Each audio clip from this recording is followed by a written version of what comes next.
Welcome back. Whether it's the Supreme Court striking down Roe versus Wade, the cost of living, or the seemingly unending gun violence in America, Democrats are growing increasingly frustrated with President Biden's inaction.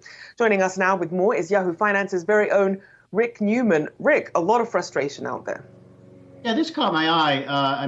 People who did not vote for Biden, of course, are not happy with his presidency, but now you're hearing a lot of griping among Democrats that Biden's too timid. He's not showing a sense of urgency on things like the Supreme Court's overturning of Roe versus Wade. And of course, voters are very unhappy with the state of the economy. So what can he do here?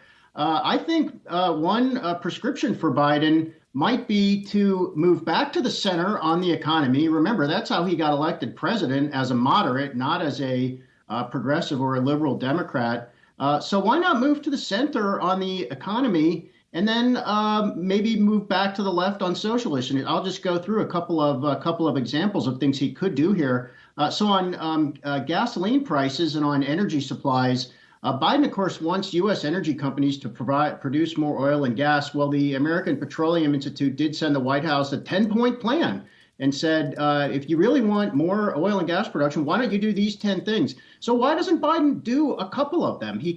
It's things like speed up permitting approval for pipelines and for natural gas infrastructure and things like that. Biden could certainly do a couple of those things. Tell the oil and gas industry he's doing this in good faith. Now it's their turn. They need to produce more oil and gas.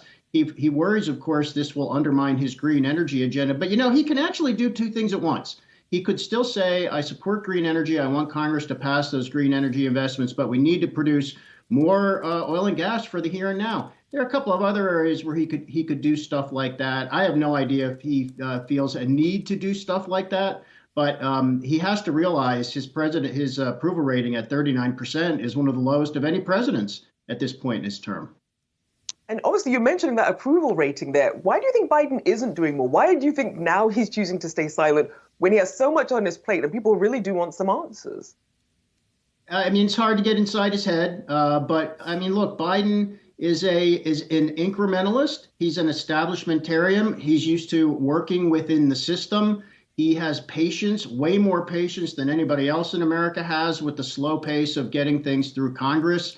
So he probably thinks that this is what got him to the White House, and he does have a plan. He has a plan for everything. I think the problem is just that his plans are so incremental, and this is, with gas and energy prices in particular, we've gotten to a point where, I don't know if you'd say it's a crisis, but it certainly is a giant political problem for Biden, and it's a financial problem for tons of Americans who can't afford $4.80 for a gallon of gasoline. So the criticism seems legit. There does seem to be a lack of a sense of urgency in the White House. It's not too late. Biden could change his story, and one can imagine that that's what he is in fact contemplating.